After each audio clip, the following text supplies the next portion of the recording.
Okay, obviously having the channel and looking at comments is what it's all about. We can all learn from each other. That's the best way to do it, actually. I find that's pretty beneficial to all of us. But I can't remember. Sorry, I can't remember your name. Said, look, why don't you just put some crocodile clips on the leads? Simple. And I'm looking at it now. It's sat there, clipped to the aluminium and to my graphite material, my coating on the aluminium, and it's 1.7 ohms. So, and that was just the first bash. You know, the first attempt. I didn't, trial it several times. I just mixed it. That was it. A set amount of binder, set amount of graphite, various sizes on the graphite, 3 sizes. One was 5 micron, one was 45 micron, and the other one is unknown because I bought it on eBay as a lubricating graphite. So it's quite small, the particle size, and yeah, that's it. So what I'll do is 2 tests.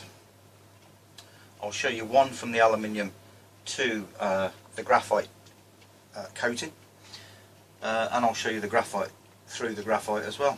So whoever you were that suggested that, cheers. I mean, in the past I would have done that, but I just never thought at the time. You know, it's just one of those things. So anyways, there you go. It's Sunday, 5:25, isn't it? Yeah, that clock agrees with that one. So I'm still at it, but I won't be too late because I've got to get up for work in the morning. So yeah, I just thought that was quite interesting. It's still there, 1.7 ohms now. It's been sat there for a while, so I'll show you. Okay, so this is what I was talking about. 1.7 ohms, as you can see. Got the crocodile clips on. I will try and mention your name. Can't think of your name off the top of my head. That said, put some crocodile clips on your probes. Now they're quite loose, actually. They're not. I haven't got a good connection, but there's an insulator there, as you can see, because that layer on the bottom, if you remember from the last video, was quite thin, a thin layer. It was just coating the aluminium, basically, or aluminum. So we've got my graphite blend to the aluminium stroke aluminum, and the meter, and it says 1.7 ohms. It's set on 200 ohms there on the scale, and there's the leads. That's it. And it's quite stable, 1.7 ohms. I'm not complaining about that. As a resistance from my material to that plate there, that's pretty good. I know I can better it, and I will do, and I'll show you. Once I've done it, I will show you. That's it. So there you go. So I've moved the probes. There's an insulator underneath both of these, as you can see. So we're just looking at the top material there, and that is the reading. Pretty good. Quite pleased with that, actually. And like I say, I have used that in a battery. I'm going to make another one now, because this has got a bit messy with all the probes digging in it and stuff like that. So, but that was me trying it when it wasn't quite dry. So there you go. I'm just going to build a battery at the moment. So 3 ohms, 3.1, thereabouts.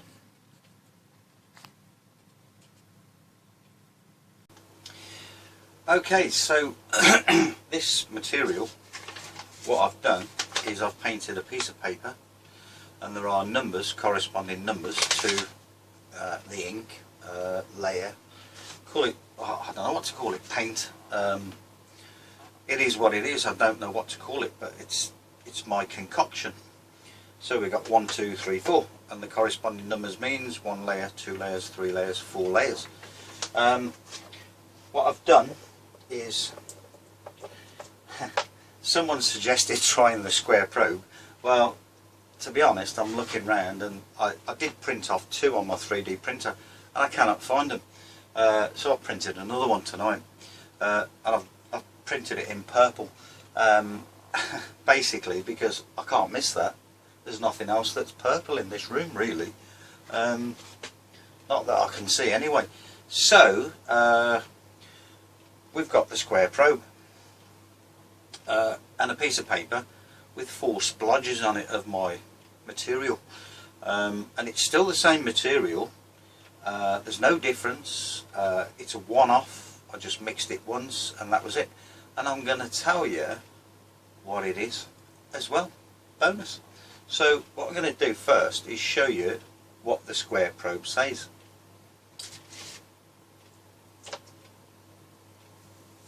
Okay, I'm kind of struggling to get everything in shot so you can see the meter and the probe and this piece of paper, but never mind, you get the gist of it. That's set on 200 ohms, that's my square probe. This, well, it was a little bit loose, but I think I've tightened it up. Okay, now that one, as you can, I think, see, we've got 1, 2, 3 and 4. So 1 layer, 2 layer, 3 layers, 4 layers, which I've painted on by hand with a brush, as you can see, and I've just give them a little buff up really. Not a lot comes off, to be honest, if I find a clean finger. Okay, not a lot comes off. So it is actually waterproof, this, to an extent. It's not really excuse me, not really that flexible. It does flex, but you know, you can see that flexing, look, you know, it's fairly good for what it is. And I will tell you what it is. So anyway, I'm hoping that you can see that meter and my square probe, and what I'm going to do is put it on 1 layer, and we've got 50 something ohms. It's jumping all over the place, but if I press a little bit harder I might get a better result. Okay, call it round about 50 ohms. 2 layers, which is there, give that a press, and we've got 32 ohms. Now we go for the 3 layers, and the 3 layers says about 18 ohms. Okay, so now we go for the 4 layers. Actually, that 3 layers, I'm looking at the brush lines and stuff like that. Yeah, okay, same, 18 ohms. I went with the brush lines then. So number 4, which is 4 layers, 10 ohms. I'm hoping you can see that meter. I'm really hoping you can see that meter there. But you know, that's what it read. So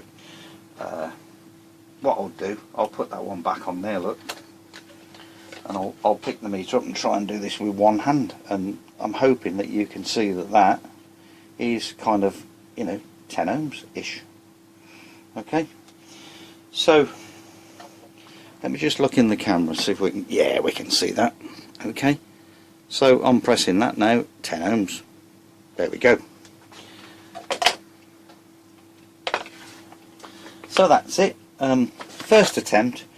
You know, nothing special, nothing major, no experimentation, nothing like that. Now I'm going to tell you what it is. Okay, sorry, I've got a bit of a throat on me again tonight for some reason. Still haven't recovered from over the Christmas and the New Year, but there you go. The magic formula, what is it? Well, I'll show you. Hoping you can read that. If you can't, I'll tell you what it says. CMC SBR, and it's the formula that I've said in previous videos that Peter Middleton gave to me. That's there, it's in the comments, and it works. It's what a formula. I do believe it's the actual one that they all use, you know, in the lithium-ion batteries or whatever batteries they use it in. And it's fantastic stuff, it really is. You know, my zinc coating that I've shown you, I use that as well for that zinc coating, and I've used that to do this graphite blend, and all it is like I've said, you know, well, it's the binder is CMC and SBR to the formula with graphite powder. That's it. You know, I just fail to see why people can't make any sort of a headway with this. Now, Martin from Solar Hope has said a couple of things, and you know, he's quite correct and all the rest of it, because you know, we've got a situation now where we know the RMS story with the conductive ink and all the rest of it. Now we've got K-Rex, old Doosan there, good man, Doosan. I love his work. He's come up with this new conductive ink, and I did say that in that video, the last video, that you know, he didn't bother to respond, but he's now responded, which is great. Thanks, Doosan. And he's going to let me know with this new, more professional conductive ink will be on the market. But this, you know, was, like I've said, just a one-off, and that's all it is. And the graphite in there, I'll say it again, we've got the mix, the binder, just simple, CMC and SBR, and 3 different graphites. Now, I'm going to say something about graphite in a minute, if I remember. Anyways, on there is 5 micron graphite, 45 micron graphite, flake graphite, what they call micronized graphite, and an unknown graphite, which is used for lubrication, and I bought it off eBay. So I put the 3 different graphites in there. I've got a feeling that that graphite for the lubrication is extremely small, you know, particulate size. Don't know what it is, got no idea, but I just bought it, and that's what's in there. That's it. That's all there is to it. So what I was going to say about graphite, a long time ago, I remember a video that RMS did, and he went to a graphite mine, and I'm trying to remember where it was. I think it was Sri Lanka or somewhere like that. And he went to this mine, and he did all sorts of stuff. I'm not going to talk about it because, well, for certain reasons, but they got this graphite, and the resistance on this particular graphite from that particular mine, the resistance was extremely low. So what you've got to do as well is look at all these graphites, and what you'll find is that the resistance, if it's difficult to do a square probe test, we know, but what I do is this. If I can find what I'm looking for, once again, nothing like preparation. What I actually do is I get a couple of these aluminum plates. Do you know what? I like that word aluminum better than aluminium, because aluminium is a bit of a mouthful, isn't it? Whereas aluminum just rolls off the tongue. Anyways, what I do is I put some powder on there, graphite, whatever I'm testing. Could be anything, carbon black, my carbons, whatever. And I press the 2 plates together, give it a good old press, and put the probes on, and I get a resistance. Probably with graphite on its own as a powder, that's the way to do it, I think. Just press it in there, make sure that the 2 you're not kidding yourself, because the 2 aluminium plates are touching each other. You've got to be really careful of that. So you've got to put a good old spread on there. So if that was like 50 mil, you want 50 mil, you know, square really. So you press down and you measure the resistance on the 2 plates. So I guess what I'm trying to say is, it is so important, this, with the graphite that you buy, because there are differential resistances. They all differ, all of them. You might even find that, you know, from one company, a 45 micron graphite and a 5 micron graphite, you're going to get a difference in, you know, resistance. So I don't know what more to say really. I just really do not want to get into this conductive ink business, because, you know, I'm just going to leave whoever to it. You know, let them get on with it, because I'm not interested. If I wanted to produce a conductive ink that I wanted to sell, then it'd be a different story. I'd get into it and I'd crack it. There's no two ways about that. I mean, this has just proved the point, hasn't it? You know, that 2 ohms, you know, that mix, I've just proved the point. So I don't know what more to say really. I can't think of anything more to say, but, you know, it's going to get boring if I carry on. You know, so your graphites, if you're going to buy some graphite, buy it from a reputable company. I've already said in the comments section, GraphXL was where I bought my graphite from, and there's lots of other places that you can buy graphite from. And GraphXL, GraphExel. Don't make the mistake of searching and putting XCEL. Okay, it's X. It's just an X on its own. So, you know, that's where I bought my graphite from. And they are quite a helpful company if you speak to them. You know, they're in the UK. That's all I can say really. So, on paper, you know, and that is waterproof. You know, it just is, because it's CMC and SBR. We know they're both kind of, well, SBR is aqueous base, isn't it? You know, and CMC, carboxymethyl cellulose. What do you do with it? You put water with it, but when you put the two together in the correct ratios, it's a phenomenal kind of a binder really for all your carbons, for your batteries, and the carbons just work in that mix, in that formula. They just work, and that's all there is to it. I don't know who thought of this, but blimey, you know, it's pretty good, isn't it? You know, so I'll leave it at that for now. Kind of wanted to come back with another video about this activated carbon, you know, that coconut stuff that I've done sort of 3 videos about now. But to be honest, I don't know, I sort of got this feeling that there's not a lot of interest in it, you know, as in, I don't know, I'm sort of looking at it thinking, you know, how many views and how many comments and all the rest of it. It's not a lot, and I'm thinking, you know, is it a bit stale or something like that? And, you know, people don't really want to know anymore, like a 4th video.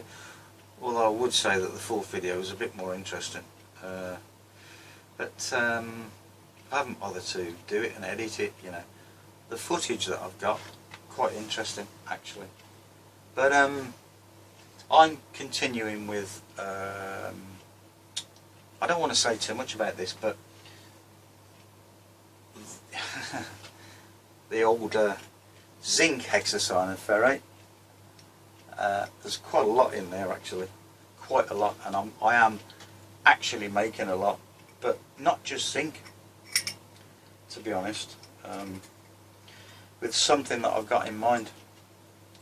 I've got something in mind, so I don't want to talk about it now, but I will later. So it's not just zinc hexacyanopherate,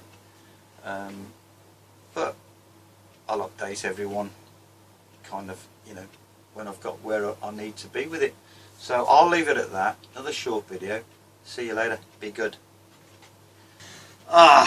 You know me, I always come in at the end with something else because I forgot to say something. Brain's getting pickled. Excuse me. Yeah, I was saying about Martin from Solar Hope. Solar Hope, S-O-L-A-R-H-O-P-E. Solar Hope. I guess he's hoping for some solar. Martin's involved with, I think, I'll tell you the story. He's from the same city that I'm from, in the UK originally, and we correspond quite a bit. But what he's after is to build a storage system for his solar panels. I guess, you know, he's using lead acid batteries like everyone else is. You know, you can go nickel ion, but oh, God, are they expensive? Or are they? Or are they? We'll see. Anyway, I digress. Martin, he made a few comments, and of course, the significant thing that he said was that, yeah, you know, we're all trying to develop a conductive ink stroke coating stroke whatever it is, but you know, we've got to look at as well how destructive the battery process can be. So yeah, good point, Martin. I'd almost forgotten that, to be honest. Because I've been away for so long, you see, I've forgotten so much, but you know. Well, what can I say? I'm getting old. But anyways, a very, very good point. You know, it's okay producing this conductive coating, and the resistance value is what it is. But that's not the be all and the end all, is it? Because, as Martin quite rightly pointed out, it's, you know, can it survive on the anode or the cathode? Wherever you put it, whatever you do with it, can it survive? So really, really good point, and I'm glad Martin mentioned it and jogged my memory. Because I've spoken so much in the past in you know my videos about how destructive the cathode can be. So anyway, I'll leave it at that.